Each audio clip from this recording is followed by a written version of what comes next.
नव वर्ष की आप सबको खूब खूब बधाई देते हैं। संप्राप्ते नववत्सरे प्रतिग्रहं कुर्यात् ध्वजारोहणम। जब नव संवत्सर आरंभ हो तो प्रत्येक वैदिक सनातन मतावलंबी हिंदू के घर में ध्वजारोहण अवश्य होना चाहिए।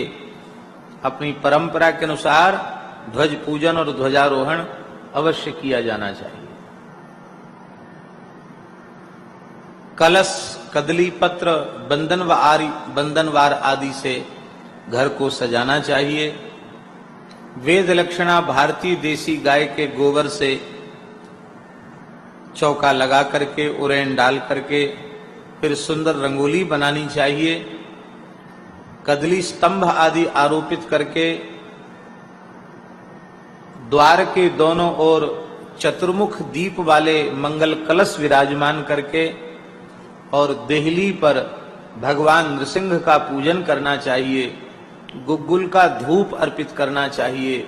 गाय के घी से युक्त गुग्गुल का धूप अर्पित करके नृसिंह भगवान से प्रार्थना करनी चाहिए, प्रभु आप ऐसी कृपा करें कि इस घर में कोई अलाय बलाय घुसे ही नहीं, सब स्वस्थ निरोग रह करके स्वधर्म का पालन करते हुए भगवान के मंगलमय नाम का स्मरण करें।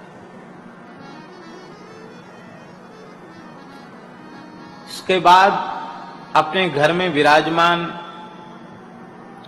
पंचदेवों का विधिवत अर्चन पूजन करना चाहिए, अविघ्न पूजन करना चाहिए। श्री वृंदावन बिहारी लाल की जय, श्री रमण बिहारी लाल की जय। हम लोग बड़े भाग्यशाली हैं। हमारे ब्रजमंडल की गरिमा, कथा जगत की विशिष्टतम विभूति, हम सबके परम आदरणीय परम श्रद्धेय पूज्य श्री ठाकुर जी हम सबके मध्य सन्मुख विराजमान हैं। और अब हमें जरूर विश्वास है कि आपकी कृपा दृष्टि पड़ती रहेगी इस दास पर, तो हम कुछ श्रीमद् वाल्मीकि रामायण का आश्रय लेकर कुछ कहने में समर्थ होंगे। हम सादर वंदन करते हैं आपका।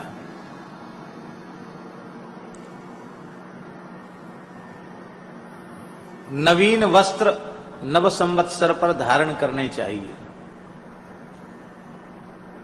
कुल गुरु का पूजन करना चाहिए, पंचांग का पूजन करना चाहिए और फिर पंचांग श्रवण करना चाहिए देव पूजन के पश्चात। कलश स्थापन पूर्वक बासंती नवरात्र का आदर करते हुए भगवती के मंगल कलश की स्थापना करके 9 दिवस पर्यंत भगवती का अर्चन पूजन करना चाहिए। और यह चैत्र शुक्ल पक्ष श्रीमद् वाल्मीकि रामायण के पारायण के लिए, श्रीमद् रामचरितमानस के पारायण के लिए अत्यंत प्रशस्त है। इसलिए रामायण के नवान्न पारायण को भी यथासाध्य करना चाहिए। माताओं को नवीन वस्त्र देने चाहिए, महाराज जी लिखा है पंचांग में। अलंकरण, नए आभूषण देने चाहिए, पर ये तभी देने चाहिए जब गृहस्वामी ऋण मुक्त हो, सामर्थ्य से संपन्न हो।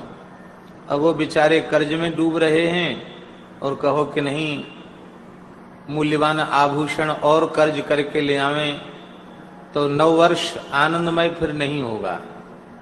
जैसा है उसी के अनुरूप वस्त्र आदि को दे करके अलंकरण आदि से अलंकृत अपने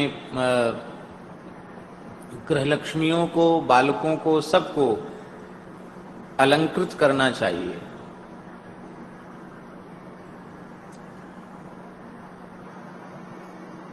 माता पिता का विधिवत पूजन करना चाहिए। सद्गुरु की सन्निधि हो तब तो कहना ही क्या, उनका भी विधिवत पूजन करना चाहिए। और नहीं मातृ समो गुरु, माता के समान कोई गुरु नहीं है। जन्मदात्री माता का विधिवत पूजन करना चाहिए नव संवत्सर के आरंभ में। और पिता का पूजन करना चाहिए, क्योंकि पिता भी गुरु पद वाच्य ही है। श्री शुक रामायण का आरंभ तो गुरुवर्थे त्यक्त राज्यो विचरदन वनम पद्म पदभ्याम प्रियाया कहकर सुखदेव जी ने किया है। गुरुवर्थे का अर्थ वहां पितृर्थ है। ठाकुर जी, यहां पितृर्थे त्यक्त राज्यो ये भी हो सकता था, पर यह न कहकर सुखदेव जी ने गुरुवर्थे ये कहा। इसका अर्थ है वे कहना चाहते हैं, हम सबको बताना चाहते हैं कि पिता भी गुरु ही है।